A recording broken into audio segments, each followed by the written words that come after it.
Sounds like Natter Splat, bitch.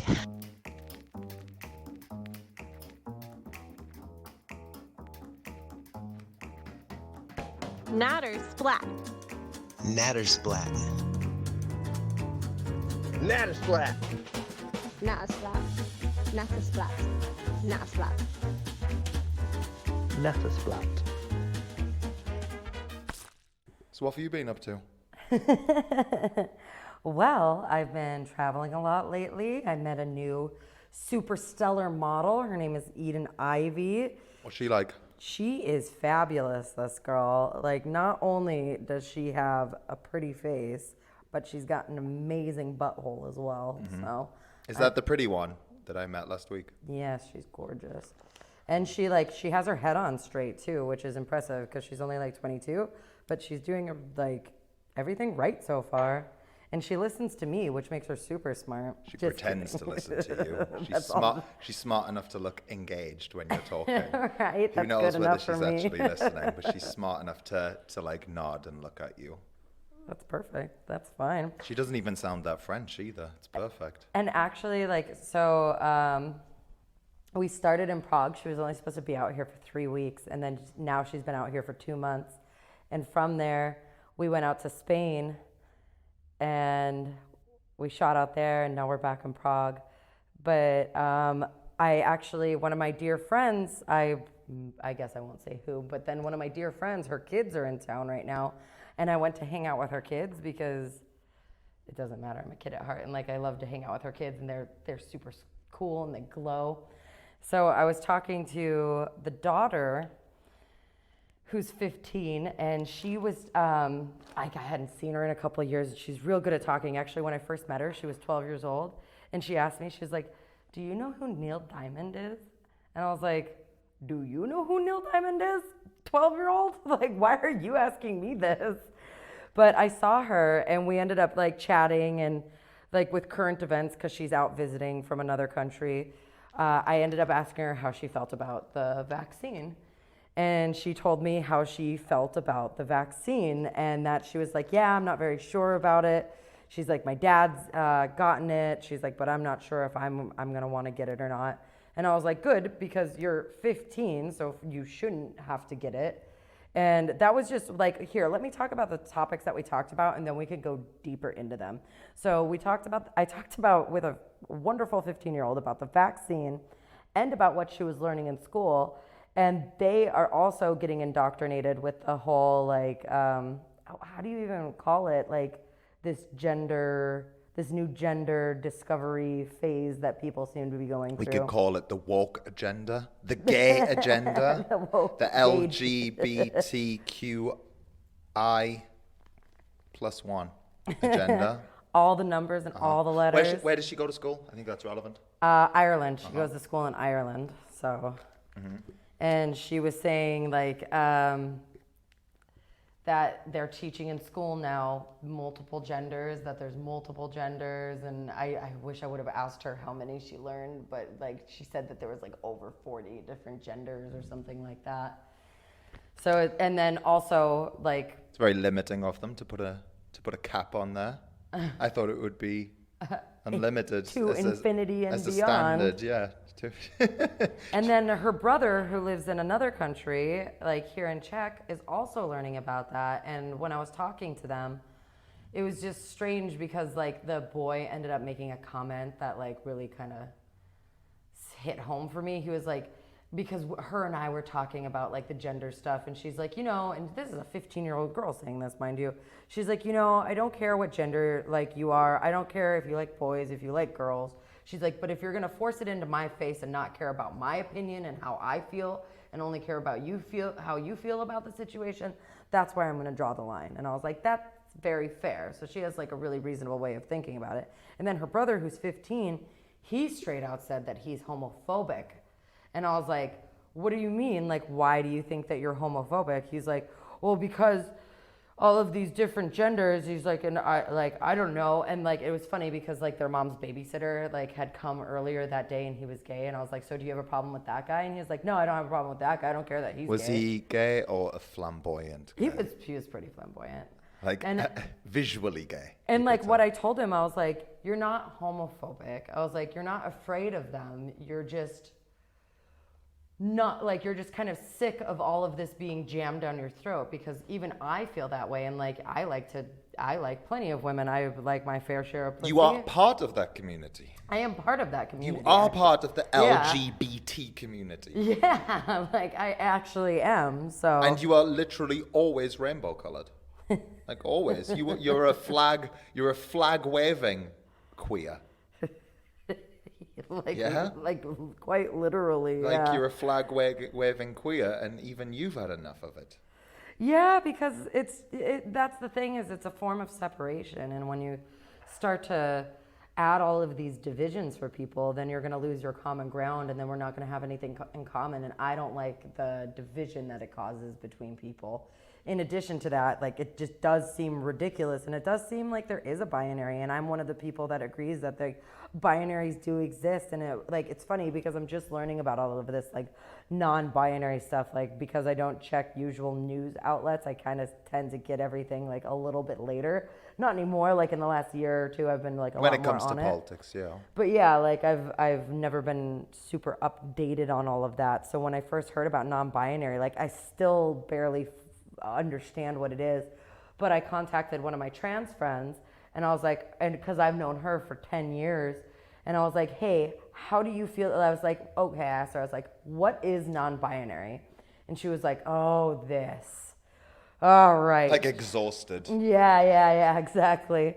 So I asked her, I was like, yeah, like, where do you stand on all of this?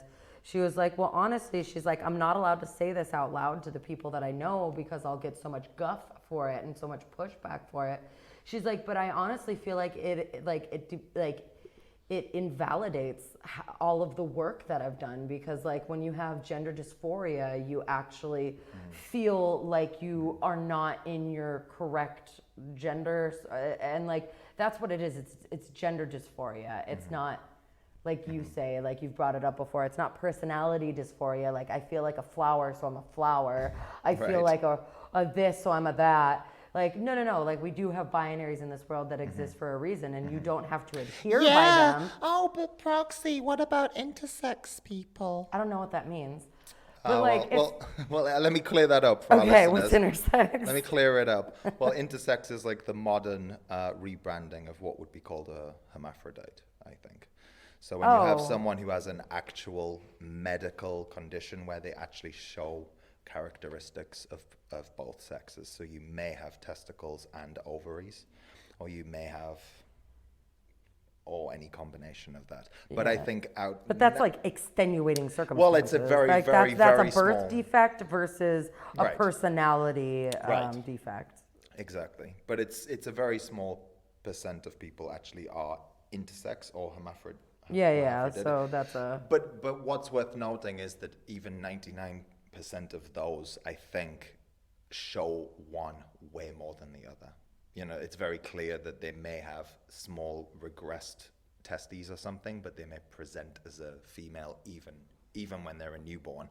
So in that case, the doctor usually says, we can do some surgery and go on as if this person was a girl. And then you can usually do that. See, now in situations like that, like that's where I do believe, like in the very few situations like that, is where I do believe if you wanted to take the stance of not choosing a gender for your kid, to let them figure it out as they grow up, because I've always been of the belief that it's better to be honest with kids and to treat them like they are your equals versus treating them as if they were. Completely disagree. Well, children should be treated as children to a certain point, but if you treat Yeah. them like they're dumb, then they're going to grow up naive. I agree with So that. like Of course, push their boundaries, but the idea that you treat them like an adult, it's like I wouldn't want my children to know what the hell's going on in some parts of the world well, yeah, but as explicitly as what's happening. Like, you can talk about it and make sure they're worldly, but I certainly wouldn't want them known adult themes, let's say. And I think regaining there's their always innocence is limits and important. boundaries to things, and just like with the old saying, everything with moderation, and that's like legit everything. Like you cannot like go overzealous with pretty much anything, even running. Like you think running's so good for you, but then if you go too much, it'll go for your knees.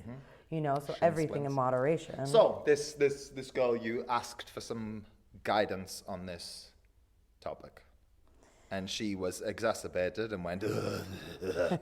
But then she enlightened you somewhat. Well, because she said, she was like, yeah, she's like, I feel like it invalidates like all of the work that I've done, because like I do feel like there is a binary that I'm not fitting into, and I feel like there's a different role for me to be played. And like the binaries do exist for a reason, and like they are there, and like gender does matter, because like they're like, even if you're not going to adhere to the binary that you are assigned to, which is fine, like there could be a really ambitious woman that is with a very sweet, kind, caring gentleman, and maybe you would want that guy to stay at home with their kids versus the woman because she's better out in the field.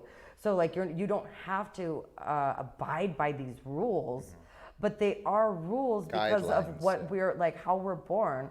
Where like women are inherently more nurturing and caring, and not to say that men can't be, it's just inherently per the majority, that's Yeah. how we have roles Of that course, we fill. of course. And if you don't feel like that, and I'm like, I'm a perfect person to talk on this topic, because when I was growing up, I felt plenty confused. Like I always identified myself as a guy growing up, and that was before I knew about any of this transgender and switching and back and forth. And So I it was wasn't just, you know, literal. It wasn't literal. You didn't feel like you had to say, "I am a man," and you will call me a man. You were just you. I was just a morphed- female that felt like You felt I had a more- lot of yeah. like male characteristics and You traits. felt like you were more- and that was fine. Like I'm different, and that's fine. I don't need anybody else to adhere to my differences for me, you know, and to validate how I'm feeling for me. I know how I feel, and even if you are confused by that, that's part of puberty. That's part of growing up. I don't think anybody like. They're like, and this whole like the whole transgender thing, like this is a really sticky topic to talk about. Well, I but- don't think it is. I don't think it is. I think when I was growing up, I think the idea of transgenderism was open. It was out there. It wasn't something I'd never heard of. I knew about it. I even met people. Someone came into my bar, and I'll be honest, we kind of had a giggle. You could say that's really transphobic because he looked like a guy. He looked like, and you could say maybe he was actually a transvestite, which don't really exist anymore. Or the word doesn't seem to exist. But he was very much, he looked like a man. He came into my bar, but we were very respectful. Like, why wouldn't you be? Why would you be a dick to someone for no reason? A stranger, But you could yeah. see that this person was a biological Male. man who presented himself as a woman, and that happened a lot of my time. And growing up, we knew exactly what that was. And I think that's fine. I don't think it's confusing. I think it's not confusing at all because of the binary function of it. So you say, hey, I was born a man, I've got a penis, but I actually like acting like a woman, and I like being treated like a woman. And I think in this day and age, when you say that, if you're on the right side, I'd get a big round of applause and people would love me for it. But because I'm not on their side, when I say act like a woman, they'd go, and what is that? What does act like a woman mean? Are you trying to put women in a box? Is there a certain way women should act? Or is there a certain way that women should be treated? Well, in my worldview, there are certain ways that women act and men act more generally. And I think that, to me, is perfectly understandable. The problem with all of this is what you just mentioned. Now we're talking to kids about trans issues and non-binary issues. And now, what the fuck does that mean? Because as far as I can understand it, those two worldviews are completely, they're completely contradictory to one another. So you have the trans issue, which means I want to be treated like a woman and I want to present myself as a woman. Now, what does that mean? If I say I'm trans, I'm going to reach some obstacles. You know, I'm probably not going to look that feminine if I try to do so. But what does that mean? Does it mean I want people just to treat me how, say, I would treat a woman differently to a man? And that's, of course, different. I probably tease men a bit more in a bit more of a aggressive manner. Because that's what men do to sort of bond. And I would tone it down for a woman, although I still do mock and tease. But there's just a small distinction on how you do things between. And if I wanted to be treated like a woman, then I could do that. But when you're telling kids now, I'm not a man or a woman, I'm this. I haven't got my head around it. You haven't got your head around it.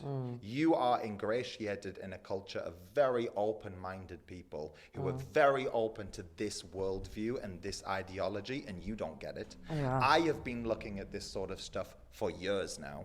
You know, I would say longer than you, but you've been in the culture a bit more, like people around you. You've met more people who are this Yeah, and like that I didn't and- even notice that it was brewing around me, because like when I see somebody, I see them for who they are. If they present in one way, I'll respect them enough to respect that, you know, but then limits and boundaries. And then if you're not doing it, like there are certain standards and rules that you have to follow if you're going to want to be treated a certain way, period, you know? Well, that's what they're trying to break down, and this is where we could kind of analyze this from a lot of different viewpoints. But the way I see it is that it's part of a sort of postmodernist critique of modern society that wants to break everything down, like everything how we do things. It wants to attack that and pull the structure out from underneath. And part of that is male-female behavior and how we interact with one another, because 95% of people, at least I would say, if not more, live with the opposite sex and start a family. Or if they don't start a family, they at least fraternize with the opposite sex. And what they want to do is they want to pull the rug out from this basic fundamental building block of society and make everyone confused about what exactly that means. So then you go, well, what do you think it means? Are you saying that means you get to go out with the boys and your woman does your washing? Well, that's a very condescending way of looking at things, isn't it? And it's a very condescending way of saying, oh, so she just, looks after you, she's your slave. Well, let's go back in time. Most men were doing the work and most women were back at home. And modern feminists would probably say, Jesus, that's so terrible. At least we're emancipated now.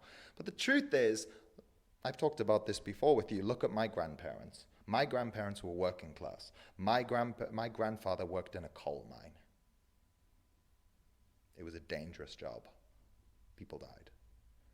And it was grubby, even if you didn't die. It was dirty. It was hard. And you needed to be strong to do it. And my grandma stayed at home, and she was a homemaker. Now, if my grandma was alive today, she might not be a homemaker. She might have a job, and she might do something. And maybe there would be benefits to the modern world. Maybe she would have had opportunities that she didn't have in 1960 or whatever. But the truth is, she's not going to work in a fucking coal mine. It's not going to happen. So it's basically a modern invention, this idea of female emancipation and in the workplace. We want to be breadwinners too. We're capable of being now that the modern world has caught up with us. Now that 95% of jobs are sitting behind a computer or on a phone. Even just 100 years ago, most jobs weren't that. You had a very small section of middle class and upper class people and lawyers and accountants and people who had office jobs. And yes, contrary to popular belief, women did do those jobs. If you were a woman who didn't want to be a mother and a wife, and you said, it is my ambition to be a lawyer, you weren't, it was difficult. I'm not saying that it wasn't. I'm not trying to rose tint the past, but there were women in professions. The truth is, they're just not many wanted to. It was a lot to give up. Well, especially if you're going to follow the binary way of living with like a man and a woman and a wife and a husband and have your kids. I don't know. A lot of the times I would want the mother to raise their children. Well, 9 times out of 10, it's better. Women are better at it. Yeah. 9 times out of 10, that's men my inherent feeling on it based on all the women I know and the life that I've lived, and is that, women, I would want someone that's caring and nurturing by nature to take care of the offspring. And 20 years ago, when we were growing up and we were in school, did you get the impression in America, and I grew up in England, did you get the impression that because you were a woman, you couldn't do whatever profession you wanted? Not at all. Did you ever get that impression? Even if it was kind of okay, I suppose you could, but let's be honest. I didn't get that impression. I got the impression that men and women and boys and girls could do whatever they wanted. As I grew older, I realized what I've just talked about the realities of life. But the truth is, if someone wants to do something, they can. And I've known stay-at-home fathers as well. And it's... Anyway, I think we're getting off topic because this stuff is just like kind of the common sense thing that I would want these children to hear. And I imagine everyone listening to us is like, yeah, why are you preaching to the choir about this stuff? I don't know though. Like, I feel like a lot of people are confused in their opinions because you brought up like a really good argument about this trans topic as well. And like this all comes up because I was having to talk to a 15-year-old about it, and a 14-year-old thinks that he's homophobic due to all of this indoctrination. And now it's confusing the youth of our future. Like, they don't even understand how they feel about this because it's so unnatural that the kids that like are normal, like, and people would be super offended by me saying that, but the kids that are normal are so confused by this. So are we doing this for the few, or are we doing this for the many? Like, and you brought up a really valid argument about like how all of these non-binary things are it's people labeling their personality over an actual gender, because you ask, what is gender? Yeah, that's the ultimate question here. In all this nonsense, the question really that needs to be answered, and I have yet to hear this really, and I have looked for this answer. What is gender? Now, in a normal view, you could say gender is the expected behavior of your sex. Now, if you want to make a distinction between gender and sex, that's fine. I'm okay with that. I mean, they're basically synonymous. On a form, it would just say, what's your gender? You know, and it means what's your sex, what's your biological sex. But the question, what is gender, is really important, because it seems to me that with the progressive movement, what it means is how I feel. So if I go on a forum and 2 other people or 10 other people describe a similar feeling to me, and they say they are, I don't even know them anymore. I used to know so many because there's 50 of them. I've just forgotten them all. I don't want to know them. I don't know any of But them. if they say they're whatever gender, and then you go, but I feel like that too, so I must be that. Well, now again, what is gender then? Is it how you feel? Because that's your feelings, right? Or your emotions, or your personality, or... But it's I think a lot of people listening to this will know this. I think the point is where it comes from and why it's being done. Why are we talking about things that are undefinable, elusive to rational thought, and really have no grounding in reality whatsoever? And what they're being backed up by, what they're being supported by, is the idea of compassion, which is, again, something that's been pushed in the last 100 years. And maybe rightly so. Maybe when women got the vote, a bit more compassion came into things, okay? So now we back everything up with compassion. So we say, well, listen, this person's just living their life. Like, who are you? Who are you to judge them? And that's a very good, like a bait and switch, because you've just bait and switched that to be, now you're hurtful and now you want to hurt this person. And the truth is, when people are talking about this, they want to get to the bottom of it. They want to feel logical and rational, or at least I do. But instead it turns into, why do you hate them? Why do you want them to suffer? No. It just feels like a fad. It feels like a fad that has lifelong changing effects. And like, I have heard like the argument of like, we could deal with men being less masculine because like they can be so macho, but when you actually think about the numbers of guys that are like that, they're very slim. There's not that many guys out there that are like that, actually, just because you're a pretty girl and you've run into that like a couple times in your life. It's about the extremes. Yeah. I've definitely told you this before, so we can say men and women are different, okay? We can say that, and we know what we mean by that. But the truth is that when you pick a random man and a random woman, and you say, which one of these is the more aggressive one? It could be in a million different ways. Financially, career aggressive, physically aggressive, sexually aggressive, whatever you want. Let's just say aggressive. You'd probably say, okay, the man, right? But you'd only be right 60% of the time, which isn't huge, right? It's like 60% of the time you'd be right, it's the man who's more aggressive. But 40% of the time, the woman is more aggressive because that's just how people work. People are different. And there's a lot of overlap between the sexes. But the extremes, that's the difference, the extremes. So when you say, okay, let's look at the people who are so aggressive that they murder people. Okay, is that going to be a man or a woman? And you say man, well, now you're right 96% of the time. Like men are more aggressive at the higher ends. And at the same time, when you talk about compassion, so you say, who's the most compassionate out of these two? Okay, I'll choose the woman.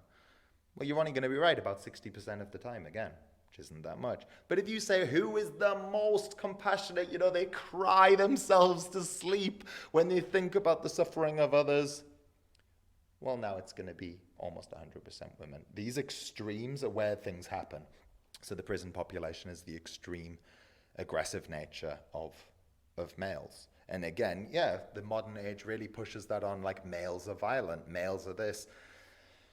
And the truth is that it's just a tiny, tiny, tiny percentage at the very extreme. And it's the same when it comes to all this white privilege or white money. You know, like white people have ran us, white men have overlorded us for hundreds of years. And you say, yeah, but 99% of white men were under that lordship. That's the scrutiny as well. They were under that scrutiny and even more punished under it. Like they got even worse than the women. You know, they were tortured and killed and imprisoned way more. But of course, those extremes, yes, it's men. It's men who will always be politicians. Men will always be CEOs. They will always be the winners in hyper-competitive fields, because the people who are hyper-competitive, if you take 100 of them, 99 are men. Yeah. And that's where it is. That's the That difference. That most testosterone people, has that effect. and that's a very important thing. And I may have even mentioned this before, but it's very important for people to realize that you can make distinctions between the genders, but they're actually not that different.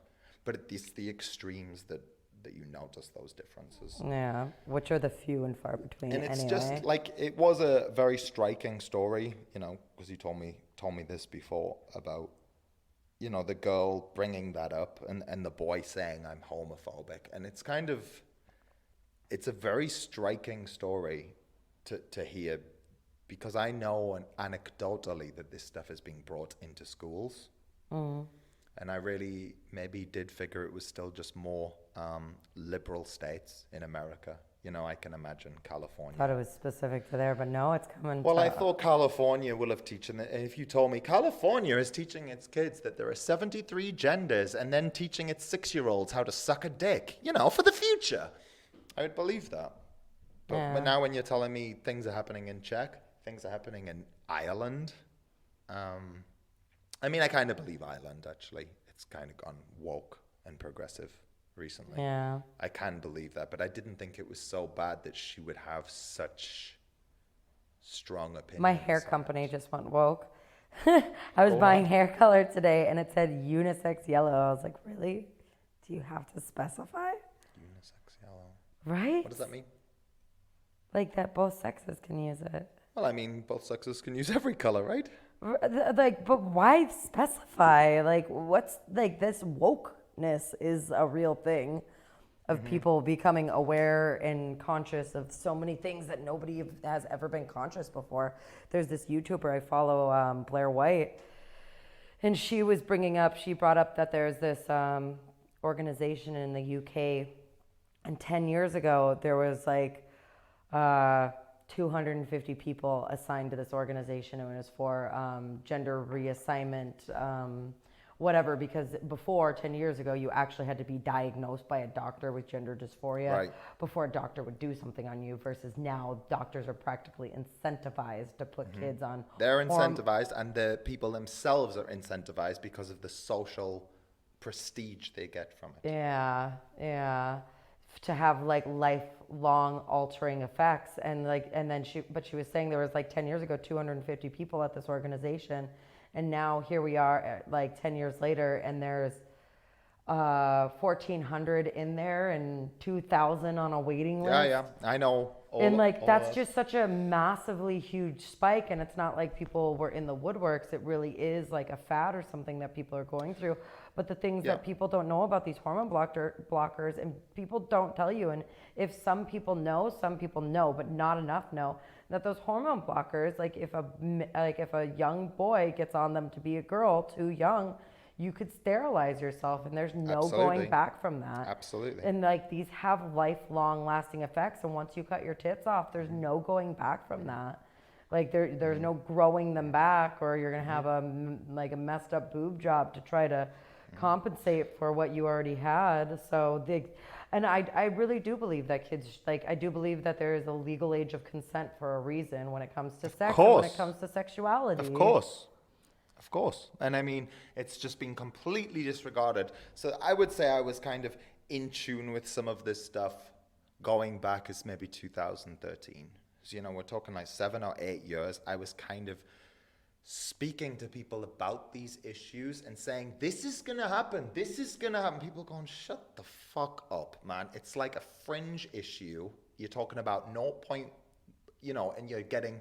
And then I would usually None of us have a problem with this anyway. Right. Why would it be an issue? And then I usually got accused of being a bigot or hateful in some way. And now, 7 years later, 8 years later, we're seeing that it's really becoming mainstream. And when I say mainstream, I think, well, in 2013, when I'm talking about this, I'm usually talking about some paper that a liberal college professor wrote, and saying this is part of my program in critical race theory or in gender studies program. And people are like, what the fuck are you talking about? This year, we have our big morning television show, you know, like millions of viewers, and you have a couple on that are explaining and supporting their 4-year-old transgender child. And they're saying things like, well, when she made her decision, you know, we just had to support her. And, you know, we're really proud. And this is on a TV show that millions of people are watching. And of course, I'm not saying everyone is going along with it. If that's why they do it. They like controversy. They want people to be tweeting and saying this is ridiculous. And they know it's a little out there because it's 4 fucking years old. How the fuck does a 4-year-old work out that it's not the right gender? And what does that mean anyway? Because I've asked adults this. I asked a transgender person this one question. She said, I'm still saying she, even though she If has she a put in penis. the effort to Right, present enough, like... she put the effort in, so I'll call her a she. But I asked her, she said something along the lines of, and that's when I knew I felt like a woman. And I said, what does a woman feel like? Right? Because this woman feels pretty manly a lot of the times. Well, what I'm saying is, how would you fucking know? How would you fucking know what a woman feels like? I've woke up some days and I feel different to other days, right? And maybe I kind of have more of a spring in my step. Maybe my hips move around more one day than another. Does that mean I'm more woman? Like, what does a woman feel like? What does a man feel like? It's absolutely preposterous. And before, it used to be a fringe... tiny segment of society, and people used to go, why do you care? Why are you obsessed? I think you're gay, or I think you're transgender. I think you're something, because why do you care? And this is why I care, because now, 7, 8 years later, it's being pushed on children. Yeah, and like kids are getting confused, calling themselves And it's homophobic, not and they don't even fair. understand what that means. Do what you want, but not to the kids. Like, oh, okay, you're gay, you're okay with the gay neighbor. Yeah, no, I don't have a problem with him. Like, do you have a problem with other gay people? Not really. I'm just tired of this. Like, then that's not the problem. No, and I saw just the saddest video the other day. It was a mom recording her daughter, and the daughter goes, yeah, I'm a boy. And the mom goes, yeah, you feel like a boy? She was like, I don't know. She's like, I just don't know who I am. And it was like a little 3-year-old or 4-year-old or something. And I was like, Child "Aw." abuse. Like, yeah, like Child this little abuse. girl doesn't even know what she is because we're convoluting it all. Like, we have paths to follow. And if you don't want to follow it, that's your prerogative. That's fine. you do you. I've always done me. Yeah. I lick pussy. I hook up with trans, like men. Doesn't fucking matter. Like, but I've never felt the But you've need never to put a label you on broke it. a lot of boundaries, but not the boundaries of logic itself. And science, you know, Yeah. like these are real things that have existed for so long, and to try to change them now, it's like changing the definition of things. That gets really tricky and really dangerous because words hold weight and words do matter. And like we've discussed it before and we will discuss it again, but like the magic of words, like why do you think they call it spelling? Like it's very important to keep things by definition, because once you start changing the definitions of things, it's the beginning of the downfall of society. And like Totally agree. three huge things, like some of like there's huge factors in the downfall of society that we are all partaking in right now. Like I do like really think feminism is one of the downfalls of society. In addition to that, like At least it was. I think changing it's died a definitions. bit. And like you're not going to tell me that I'm not a powerful woman, and I will go toe to toe with any feminist that wants to have this conversation absolutely all day long. But like, so yeah, architecture, feminism, changing definitions, these are the downfalls Yeah, the of changing society. definitions is huge. I would slightly disagree with you when you say feminism, because I noticed probably in about 2016, so it's like 5 years ago, people started using the term intersectionality. And what that meant was that what they wanted to do was kind of take power away from these feminists who had a lot of power for many years, you know, vocal feminists, people who write books. And they wanted to be like, hey, you know, we're beating on the feminism. I want to talk about gender stuff. I want to talk about race. I want to talk about class. And I want to bring all those things together and call it intersectionality. And then that's obviously Why would you mix all those things together? They don't have For enough power. to do with each other. For power, because what you're talking, like I said, what I would argue is it's postmodernist. So critical theory is Marxism, right? So they call it critical theory, and then there's a lot of And the fucking definition of Marxism online is a fucking farce as well. yeah. Because So they like brought the it all together dictionary for definition power. that they're putting on Google is not accurate to what Marxism is. Well, don't Not trust by any Google, I means. think, is there. And I don't want to do a whole podcast on why you shouldn't trust Google, guys. So if you're listening to this, stop fucking using Google. Don't get me wrong, I've still got a Gmail address, but I don't use You Google can't trust what you read on search because Google. they are curating and they're presenting a certain thing to you. And you could argue that everyone is, but they're one of the fucking worst. Stop using Google. Stop allowing them to be the gatekeepers of the knowledge that you see and read. Stop that right now, because, I mean, Google's motto used to be "Don't be evil," and they changed it. It's like Really? That was their motto at used one to point? be so from their startup. It was called "Don't be evil." Don't be evil. That was their motto. And then one day they were like, let's get rid of that. People are going to start laughing at us soon because of how Wow. fucking evil we are. And it's really sick. Yeah, I didn't even catch that before. So yeah, that was what, like, I was so excited to see these kids and just to like have a talk. I sat there and chatted with them for almost 3 hours, and just like the topics that they brought up that were coming up in school. No, and even the girl that like feminism was one of the questions she asked me. She was like, so what do you think about feminism? And she was really apprehensive about asking me about it. And I was like, oh, I think it's the downfall of society. Like I say that Nice. loosely. It's not I necessarily know, the downfall of society. I know what you mean. So to clarify for the It's a people that are little listening, hyperbolic, yeah. yeah. I'm just like I'm poking a little bit of fun when I say that, because like I'm by all means a feminist myself. Like I believe in equality for women, but do I believe that there is a difference between men and women? Absolutely. Well, that's the Do I the believe difference. that there's some things that women are inherently better at, and there's some things that men are inherently better at, and that like men could Everything.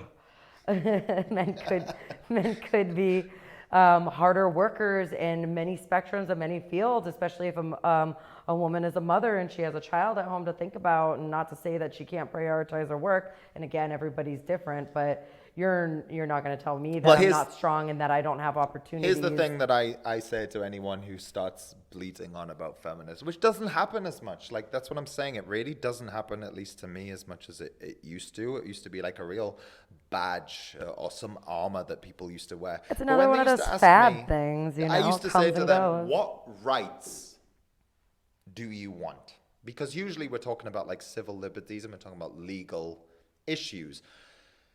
And I think one of them actually came up with one good answer once, and they said, like, this could be better. And I actually agreed. I was like, okay, there's one thing, but I think there's more in men's rights actually that needs to change legally.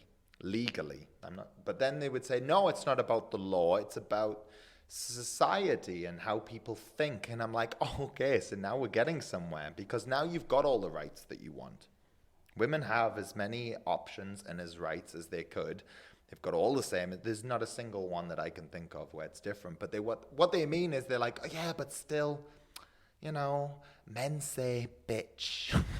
You're just kind of like, Oh, God. so what you mean? What that is? I use bitch all the time, and it's an enduring term for me. Well, what they're doing is it's a segue into totalitarianism, you know, and that idea of totalitarianism is this pathology of how certain people are. And I'm quite neurotic, so I can be quite like this in a way that you want control, you want things to be how you want them.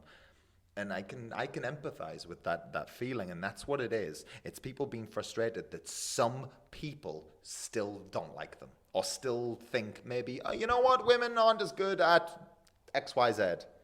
And instead of being like, hey, buddy, I don't give a fuck what you think, because I have all the rights in the world. I can do whatever I want, and your words don't hurt me. Instead, that turns into, Wah! This man said something mean. and feminism is necessary to do what? To stop that man saying something mean? Like, how's that going to work? Like, what are you going to do? How are you going to change some sexist's mind, you know? It's like there's always going to be people who disagree with you. It doesn't mean that you need a whole political movement to combat that, right? Well, like, I get where feminism came from, because, like, I'm still of the belief that there was a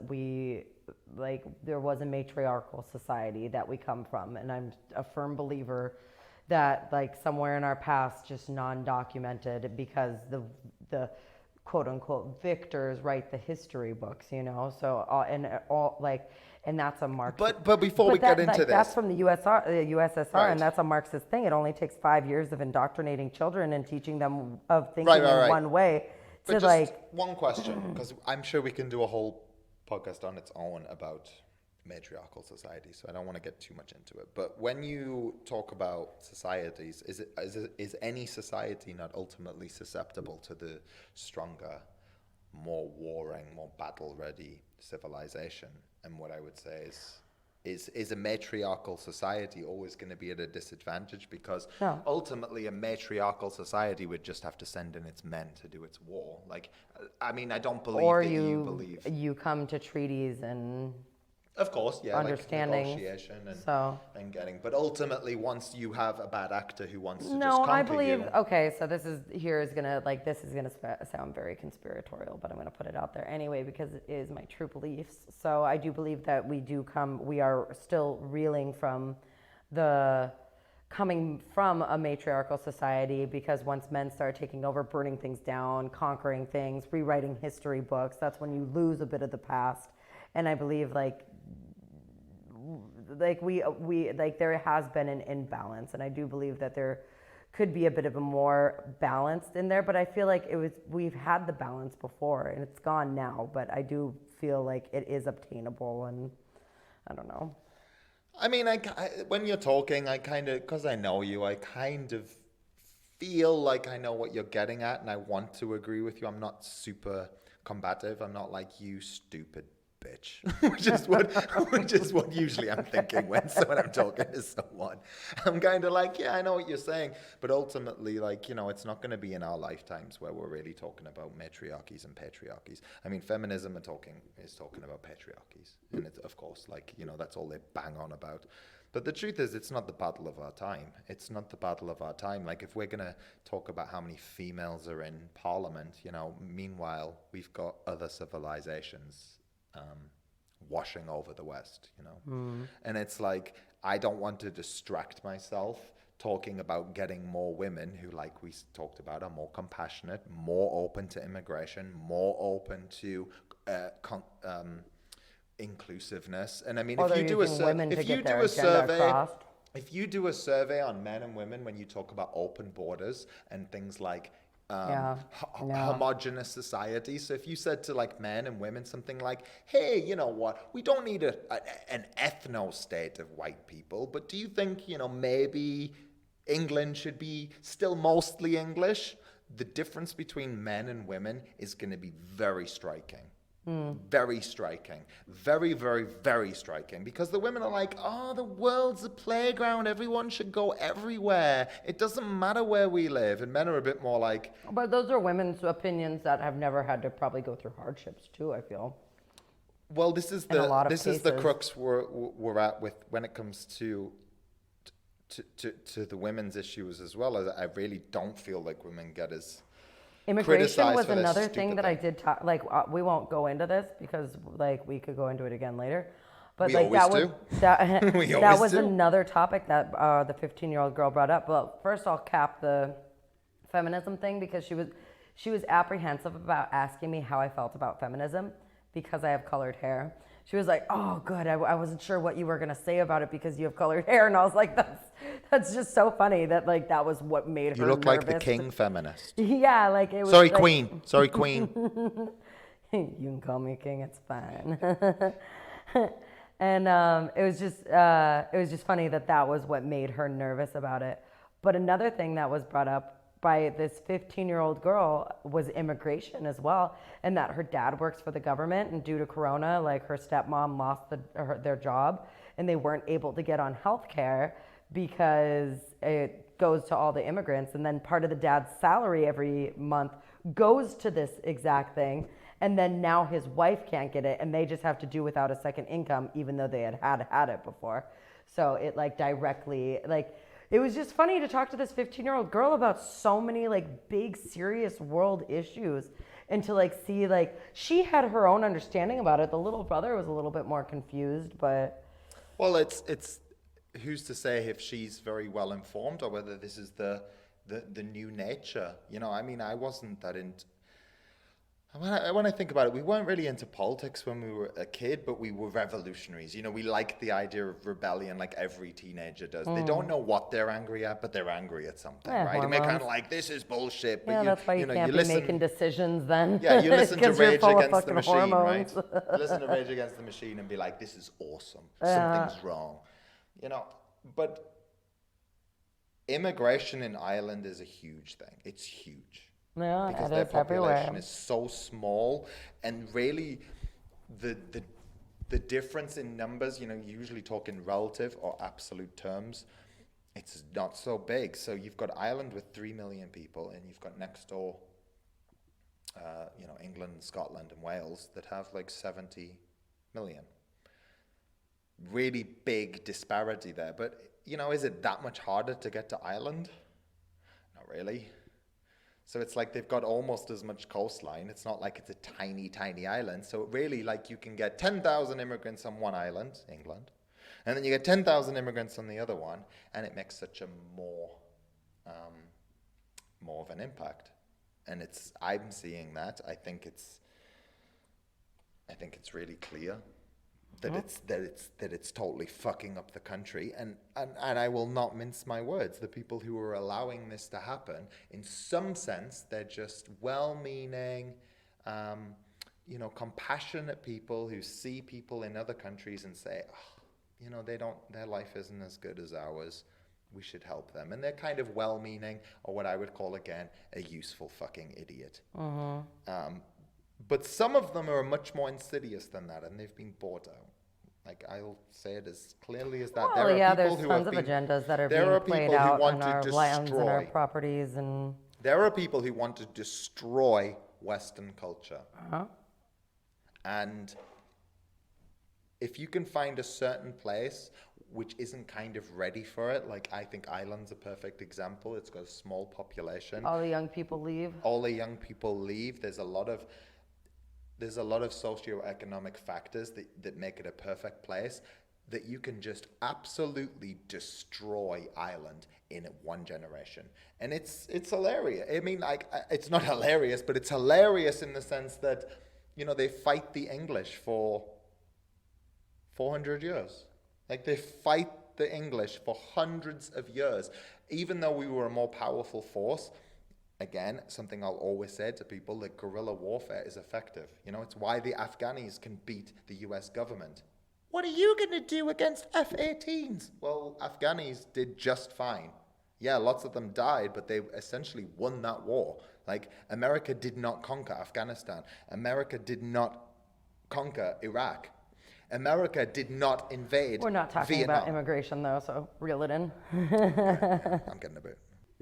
So anyway, without getting too off topic with all of that, it was just funny to talk to kids about that, and that these are issues that even... And when you say funny, you mean utterly heartbreaking and Yeah, demoralizing. utterly heartbreaking. That is I actually mean, I know what you mean when you That say it's is- kind of funny, right? And what you mean is I want to kill myself. Yeah, it's like, it's just so sad that, like, this is the conversation that I'm having with, like, young people, and that, like, they're just so confused about things. Or is it moralizing because they're aware of this stuff and, like, you know, some of Well, this look at the stuff- one and look at the other, you know, like, they're two totally different situations, and they're related. And that's just in one household. Imagine how the rest of the fucking world's doing. I feel like there is some positives to it, though. Like, if kids are thinking about some of these things that we find important, and these are the things that are, like I said, we both have similar opinions on some things, and throughout my life, I've been called a lot of really bad names for some of my opinions that I really don't think are that bad. And I think if the kids are having these when they're 14 and 15, then they're going to have an armor to this, you know, and it's not going to be as effective when they go, "What are you saying, you fucking bigot?" They'll be like, you know, shut the fuck up. Like, I don't care. And although that didn't stop me, because I don't really care that much, it did stop a lot of people of my generation. You know, there People are could people just stop who, caring what other people think about them. yeah. Just a little bit fucking more. There are so many people. When I was still on Facebook, I used to put my opinions up there, and I'd write, you know, a good few words. It was kind of more like an essay on there. I used to write an essay every now and again, like, this is what I think. And it would be like, oh, I might get 3 likes. But I would get, like, people saying to me when they saw me, or I'd get private messages saying, "I really agree with what you said about this," you know. They wouldn't click like, though. It's just not worth it. It's not worth it to be affiliated with an unpopular opinion. I've been there, for sure. And so maybe in a way there is a positive side here, because if kids are even thinking about this kind of things and they're leaning towards what we're saying, like I said, I don't like the boy saying he's homophobic. I don't particularly like that, but at the same time he sounds like he has the same views as me. Put your dick where you want to put your dick, but just, like, have Keep some your business to decency. yourself, Have yeah. some decency. I don't need to know everything about you. And being gay shouldn't be political. And being gay shouldn't even be obvious from 500 meters away. You don't need to look like fucking Versace walking down the street. You know, you don't have to, like, fag up everything you do, right? It's like, I don't feel like that's a political move. It's not in human nature. I mean, to some extent it is, to be said. Well, look at me, I'm a peacock. So, like, if you want to do that, that's fine. But I also, it's the once you put it onto other people, that's where I really draw the line. Is because, like, do you, man? Like, I've always done me, and I've never forced it upon anybody else. And anyone to try to force things upon me is really just where I draw the line, because I'm all about unity and all of us getting along. And people act like so many people care about this, but they fucking don't. No, they don't. Nobody gives a shit what you're doing. And it's always too late when people But you realize. trying to jam it down their throat draws attention, and that's what, like, it seems like the people are looking for more than anything. See you later. If you made it through an entire episode of Nattersplat, well done you. You can find more of us all over the internet and at nattersplat.com.